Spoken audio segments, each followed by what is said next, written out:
Hi, I'm Little Rev, and I'm going to teach the rock and blues strum pattern for the Blues and Boogie Woogie of Lead Belly class and article. And we're going to start out with the G shape.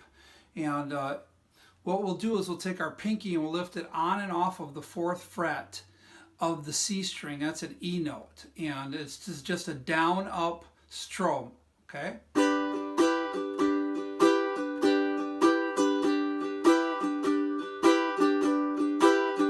That gives us that rock and blues sound. If we play it slow, then it's real bluesy. If we play it fast, then it's got a little bit more of a rock and roll feel. Now that's a basic way to do that. If you want to make it a little fancier, you can go from the 4th fret on the C string, the E note, to the 5th fret on the C string, and that sounds like this.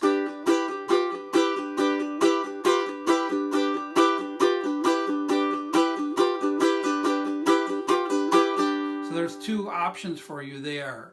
Songs like Good Morning Blues and Easy Rider. There's tons of great bluesy type tunes that Lead Belly recorded. And for that matter, any 12-bar blues or any rock and roll or blues form will work with this drum pattern. In addition to the G, you're also going to need to know how to do C. And so for C, we make a C shape. And we're going to take our first finger and drop it down onto the 2nd fret of the G string. That's an A note, and that gives us this.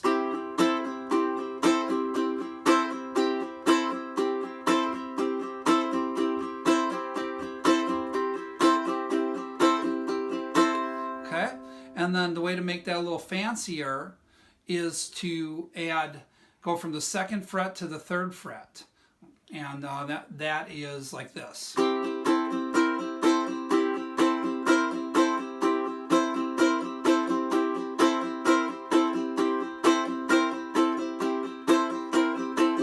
Lastly, for the cycle to be complete in the key of G, for example, we need to know how to do G, C, and D. So for the D shape, I make a B flat shape and I move it up to the 5th fret. This is just my favorite way to do it. There are a number of ways to do this, okay? And so I take that B flat shape, I move it up to the 5th fret, it becomes a D shape. I lift my pinky on and off of the 7th fret of the E string.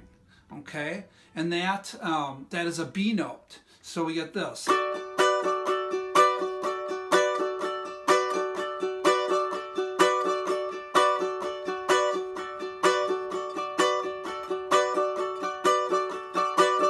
Okay, that typically works for just about everything. If you want to make it a little fancier, then you go from the 7th fret to the 8th fret, okay, to the C note.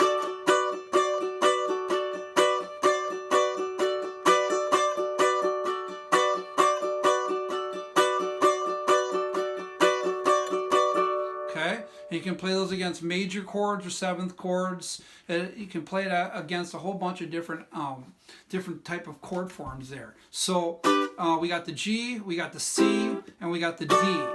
And for other songs that you might want to do in more ukulele-friendly keys, like for example F, you would drop your ring finger down onto the 2nd fret of the C string. That's a D note.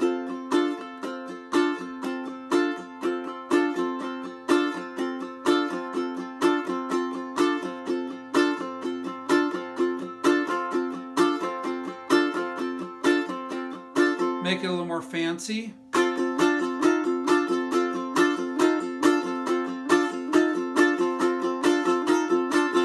Okay, and it all really depends on what you do with the rhythm of these songs. If you just play a straight down up, that's pretty basic. But the interesting thing about blues is that there are a million different ways to take that strum and give it a different feel. For example, someone like Jimmy Reed, more of an electric blues guy, might go.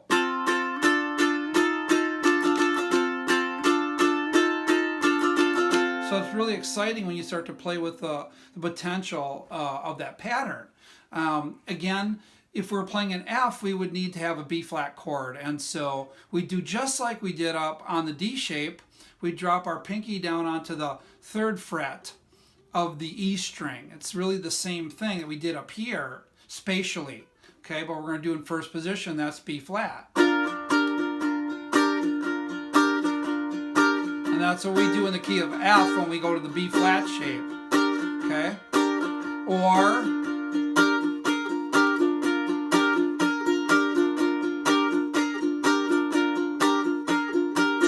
of course, in the key of F, we'd have a C, and we would go back to this pattern.